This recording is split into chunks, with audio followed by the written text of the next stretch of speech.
ត្រឡប់ទៅប្រទេសរបស់អ្នកវិញចុះយកកូនរបស់អ្នកចេញពីផ្ទះខ្ញុំភ្លាមនោះគឺជាពាក្យដ៏ឈឺចាប់ដែលអេលេណាម្ដាយជាជនអន្តោប្រវេសន៍ម្នាក់ដែលមានកូនតូច2នាក់បានលើពីបរិសដែលធ្លាប់អះអាងថាស្រឡាញ់នាងរឿងនេះបានកើតឡើងក្នុងអំឡុងពេលមានយុទ្ធនាការបណ្ដេញជនអន្តោប្រវេសន៍យ៉ាងតឹងរ៉ឹងនិងគួរឲ្យភ័យខ្លាចបរិសនោះគ្មានក្តីមេត្តាសូម្បីតែបន្តិចគាត់មិនអើពើនឹងសម្លេងយំរបស់កូនរបស់នាងនិងការអស់សង្ឃឹមរបស់អេលេណាឡើយយប់នោះភ្លៀងកំពុងធ្លាក់យ៉ាងខ្លាំងអេលេណាអោបកូនទាំងពីរហើយដើរដោយគ្មានគោលដៅតាមដងផ្លូវរហូតដល់ជើងរបស់នាងលែងមានកម្លាំងដើរទៅមុខទៀតដោយអស់កម្លាំងនាងអង្គុយលើចិញ្ចើមផ្លូវហើយបួងសួងចេញពីបេះដូងថាឱទេវតាអើយសូមជួយកូនរបស់ខ្ញុំសូមបង្ហាញផ្លូវដល់ពួកយើងផងនៅពេលនោះស្ត្រីចិត្តល្អម្នាក់ឈ្មោះដូណារ៉ូសាបានឃើញនាងតាមអួយផ្ទះដោយក្តីអាណិតអាសូរគាត់បានចេញមកហើយផ្ដល់បន្ទប់តូចមួយនៅខាងក្រោយផ្ទះឲ្យអេលេណានិងកូនស្នាក់នៅអេលេណាទទួលយកដោយដឹងថានេះគឺជាឱកាសដើម្បីចាប់ផ្ដើមជីវិតថ្មី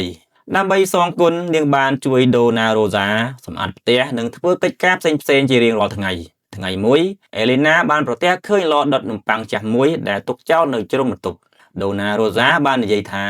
វាជារបស់ជីតាខ្ញុំគាត់គឺជាអ្នកដុតនំដ៏ពូកែម្នាក់បន្ទាប់មកគាត់បានប្រគល់សៀវភៅកត់ត្រាចាស់មួយដែលពោរពេញទៅដោយរូបមន្តធ្វើនំប្រចាំត្រកូលអេលេណាយំដោយក្តីរំភើបនិងដឹងគុណ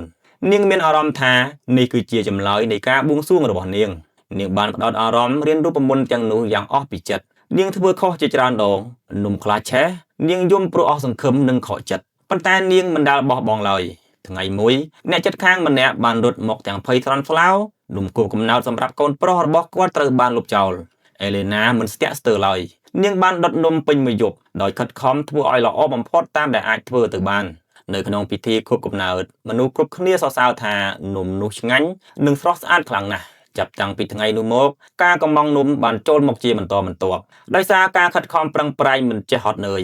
នាងអាចទិញឧបករណ៍ថ្មីបង្កើតអតិថិជនជាប្រចាំបើកហាងនំផ្ទាល់ខ្លួនសងបំណុលទាំងអស់និងទិញផ្ទះមួយសម្រាប់ខ្លួនឯងនិងកូនចាប់ពីពេលនោះមកនាងមិនដែលត្រូវការបរិសដែលធ្លាប់បណ្ដេញនាងចេញពីផ្ទះទៀតឡើយជាអកុសលដូណារ៉ូសាបានទទួលមរណភាពប៉ុន្តែទឹកចិត្តសប្បុរសរបស់គាត់នៅតែរស់នៅក្នុងគ្រប់ជំហានដែលអេលេណាដើរ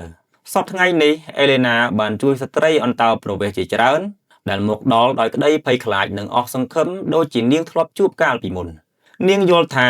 នៅពេលពិភពលោកពោពេញទៅដោយរបាំងនិងការរើសអើងដៃមួយដែលអាចហុចទៅជួយអាចស្ដារជីវិតមនុស្សម្នាក់ឡើងវិញបាន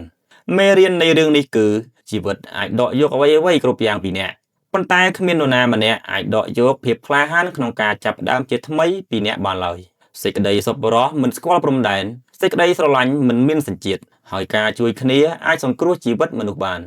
អ្នកមិនចាំបាច់ផ្លាស់ប្ដូរពិភពលោកទាំងមូលនោះទេប៉ុន្តែអ្នកអាចផ្លាស់ប្ដូរពិភពលោករបស់មនុស្សម្នាក់បានតាមរយៈទង្វើសប្បុរសដ៏សាមញ្ញមួយ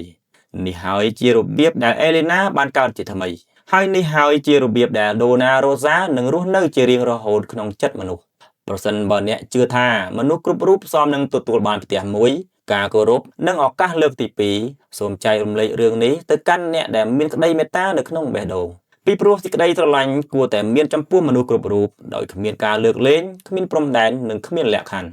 សូមជួយចែករំលែកវីដេអូនេះទៅកាន់មនុស្សគ្រប់រូបដែលកំពុងត្រូវការសេចក្តីស្រឡាញ់ពីអ្នករាល់គ្នា